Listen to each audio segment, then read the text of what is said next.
નમસ્કાર મિત્રો, સ્વાગત છે તમારું આપણી ચેનલ MS પાવર જીકે માં। મિત્રો, જો તમે પણ જીએસઆરટીસી માં કંડક્ટર અથવા ડ્રાઈવર બનીને સરકારી નોકરી મેળવવાનું સપનું જોઈ રહ્યા છો તો આજનો આ વિડીયો તમારા માટે ગેમ ચેન્જર સાબિત થવાનો છે। આપણી પરીક્ષામાં રોડ સેફટી એક એવો વિષય છે જે તમને મેરિટમાં ખૂબ આગળ લઈ જઈ શકે છે અને એટલા માટે જ આજના વિડીયોમાં આપણે રોડ સેફટીના એવા મોસ્ટ એમપી પ્રશ્નો કવર કરવાના છીએ જે પરીક્ષામાં વારંવાર પૂછાય છે અને આગામી પરીક્ષામાં પૂછાવાની પૂરેપૂરી શક્યતા છે। તો શરૂઆત કરીએ પ્રશ્ન નંબર 31 થી 50 ની। તો જે પ્રશ્ન નંબર 31 કે લર્નિંગ લાયસન્સની માન્યતા કેટલા સમયની છે?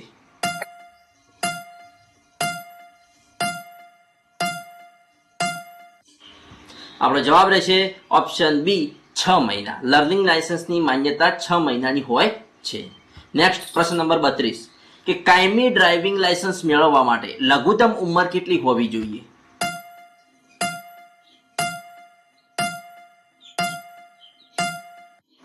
આપણો જવાબ રહેશે ઓપ્શન સી 18 વર્ષ। ગિયર વાળા વાહન માટે 18 વર્ષ અને ગિયર વગરના વાહન માટે લઘુત્તમ વય મર્યાદા 16 વર્ષની હોવી જોઈએ।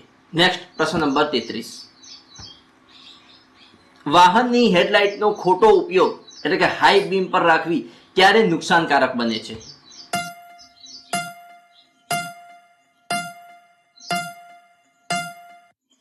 આપણો જવાબ રહેશે ઓપ્શન બી રાત્રે જ્યારે સામેથી અન્ય વાહનો આવતા હોય ત્યારે વાહનની હેડલાઇટનો ખોટો ઉપયોગ નુકસાનકારક બને છે।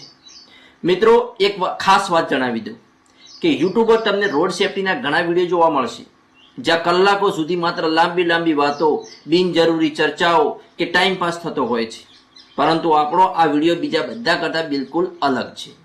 અહીં તમારો એક સેકન્ડનો સમય કિંમતી છે। આ વિડીયોમાં આપણે કોઈ પણ પ્રકારની વધારાની વાતો કે ચર્ચા વગર માત્ર ને માત્ર પરીક્ષાલક્ષી મુદ્દાઓ પર જ વાત કરીશું। ઓછા સમયમાં તમને સૌથી વધુ મજબૂત અને બેસ્ટ ક્વોલિટી મટીરિયલ પ્રોવાઈડ કરવું એ જ અમારો એકમાત્ર ઉદ્દેશ્ય છે। એટલે જ આ આખો વિડીયો જોયા પછી રોડ સેફટી વિષયમાં તમારો એક પણ માર્ક્સ ન કપાય એની ગેરંટી છે। તો ચાલો જોઈએ પ્રશ્ન નંબર 34 જ્યારે રસ્તા પર ધુમ્મસ હોય ત્યારે કઈ લાઈટો ચાલુ કરવી જોઈએ?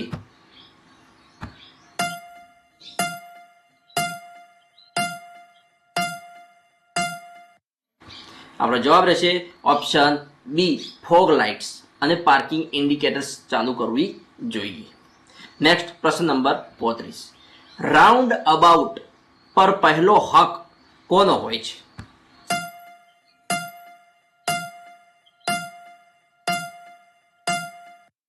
તો આપણો જવાબ રહેશે ઓપ્શન એ કે જે વાહન પહેલેથી જ સર્કલની અંદર ફરી રહ્યું છે તે। મિત્રો, તમને પ્રશ્ન થતો હશે કે રાઉન્ડ અબાઉટ એટલે શું? તો કે રાઉન્ડ અબાઉટ એટલે રસ્તાઓ જ્યાં ભેગા થતા હોય તેવા 4 રસ્તા અથવા તો ચોક પર બનાવવામાં આવેલું ગોળ ટ્રાફિક સર્કલ જેને રાઉન્ડ અબાઉટ કહેવામાં આવે છે। જે ગોળ ચક્કર હોય છે તેને રાઉન્ડ અબાઉટ કહેવામાં આવે છે। તે ટ્રાફિકને નિયંત્રિત કરવા માટેની ખાસ ડિઝાઇન છે। નેક્સ્ટ પ્રશ્ન નંબર 36 રસ્તા પર પ્રાણીઓ દેખાય ત્યારે ડ્રાઈવરે શું કરવું જોઈએ?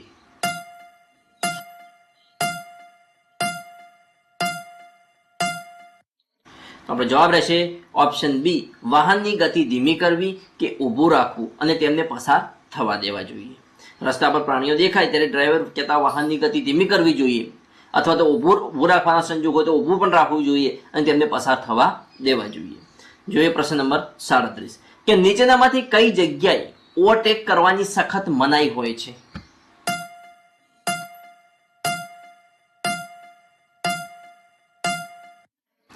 જવાબ છે ઓપ્શન એ સાંકડા પુલ પર, વળાંક પર અને ટેકરી પર ઓવરટેક કરવાની સખત મનાઈ હોય છે। પ્રશ્ન નંબર 38 બ્લેક સ્પોટ એટલે શું?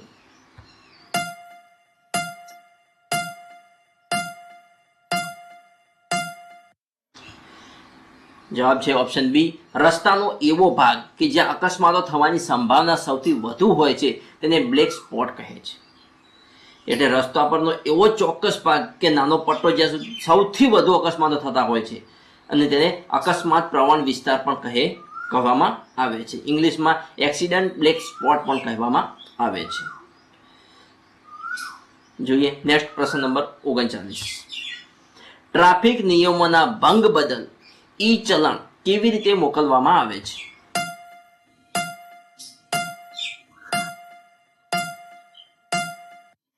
તો જવાબ છે ઓપ્શન બી, સીસીટીવી કેમેરાના ફૂટેજના આધારે રજિસ્ટર્ડ મોબાઈલ કે સરનામે મોકલવામાં આવે છે. ટ્રાફિક નિયમોના ભંગ બદલ ઈ ચલણ સીસીટીવી કેમેરાના ફૂટેજના આધારે રજિસ્ટર્ડ મોબાઈલ કે સરનામે મોકલવામાં આવે છે. પ્રશ્ન નંબર 40, વાહનનું વીમા સર્ટિફિકેટ કેમ જરૂરી છે?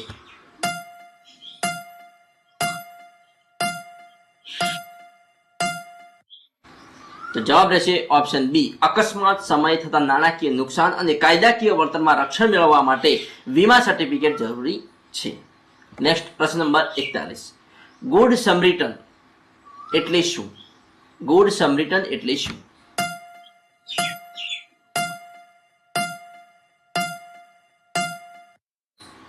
તો આપણો જવાબ રહેશે ઓપ્શન બી, અકસ્માતના ભોગ બનેલા વ્યક્તિને કોઈ પણ સ્વાર્થ વગર હોસ્પિટલ પહોંચાડનાર મદદગારને ગુડ સમરિટન તરીકે ઓળખવામાં આવે છે. નેક્સ્ટ પ્રશ્ન નંબર 42, હાઈવે પર બનેલા અકસ્માત વખતે મદદ મેળવવા માટેનો રાષ્ટ્રીય હેલ્પલાઇન નંબર કયો છે? તો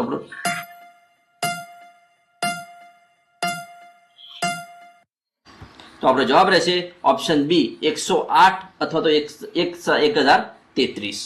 મિત્રો 108 અને 1033 બંને નંબર અલગ અલગ છે. જોઈએ તો કે 1033 આ નંબર ખાસ કરીને નેશનલ હાઈવે પર અકસ્માત, ગાડી બગડી કે અન્ય ઇમરજન્સી સેવાઓ જેવી કે એમ્બ્યુલન્સ, ક્રેન અને પેટ્રોલિંગ વાહનની મદદ મેળવવા માટે ભારત સરકાર દ્વારા શરૂ કરવામાં આવ્યો છે અને આ સેવા 24 કલાક ઉપલબ્ધ છે. 108 ની વાત કરીએ તો કે જો અકસ્માતમાં કોઈ વ્યક્તિ ગંભીર રીતે ઇજાગ્રસ્ત હોય અને તાત્કાલિક તબીબી સારવારની જરૂર હોય તો ગુજરાત સહિત ભારતના મોટાભાગના રાજ્યોમાં 108 નંબર પર ફોન કરવો સૌથી ઝડપી ઉપાય છે. જોઈએ નેક્સ્ટ પ્રશ્ન નંબર 43, કે પાછળનું દ્રશ્ય જોવા માટેના અરીસાનો ઉપયોગ શું છે?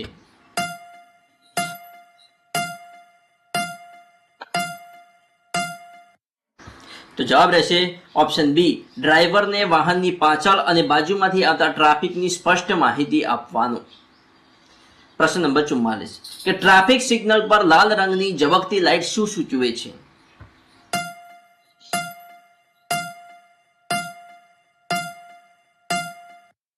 તો આપણો જવાબ રહેશે ઓપ્શન બી, સંપૂર્ણ ઉભા રહો, રસ્તો સુરક્ષિત છે તે ચકાસીને આગળ વધો. સંપૂર્ણ ઉભા રહો અથવા તો રસ્તો સુરક્ષિત છે તે ચકાસીને આગળ વધો એ ટ્રાફિક સિગ્નલ પર લાલ રંગની ઝબકતી લાઇટ સૂચન કરે છે.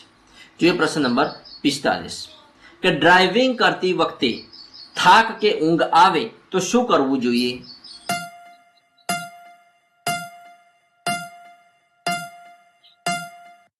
તો આપણો જવાબ રહેશે ઓપ્શન બી, વાહન સુરક્ષિત જગ્યાએ ઊભું રાખીને આરામ કરવો કે મોં ધોવું જોઈએ. ડ્રાઇવિંગ કરતી વખતે થાક કે ઊંઘ આવે તો વાહન સુરક્ષિત જગ્યાએ ઊભું રાખીને આરામ કરવો કે મોં ધોવું જોઈએ. જોઈએ પ્રશ્ન નંબર 46, કે ઝીબ્રા લાઇન પાસે જ્યારે રાહદારીઓ ઊભા હોય ત્યારે વાહન ચાલકે શું કરવું?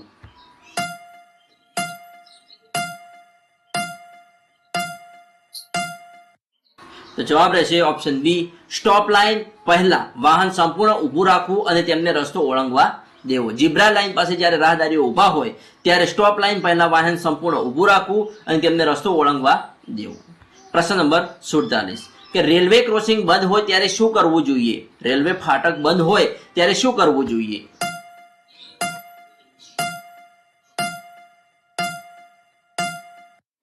તો જવાબ રહેશે ઓપ્શન બી, ફાટક ખુલવાની શાંતિપૂર્વક રાહ જોવી અને એન્જિન બંધ રાખવું. જોઈએ પ્રશ્ન નંબર 48, કે એરબેગ્સ નું મુખ્ય કાર્ય શું છે?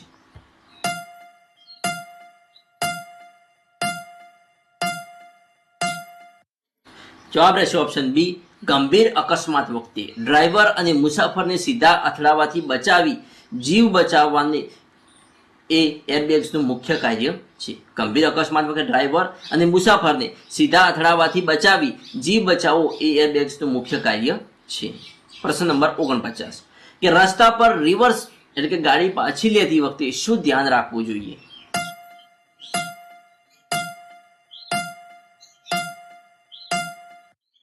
તો આપણો જવાબ રહેશે ઓપ્શન એ, રિવર્સ કેમેરા કે અરીસામાં જોવું અને પાછળ કોઈ નથી તેની ખાતરી કરવી.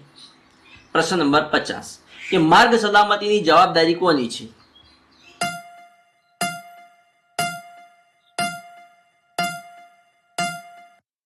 તો આપણો જવાબ રહેશે ઓપ્શન સી, આપણા સૌની, દરેક નાગરિક અને વાહન ચાલકની માર્ગ સલામતીની જવાબદારી હોય છે.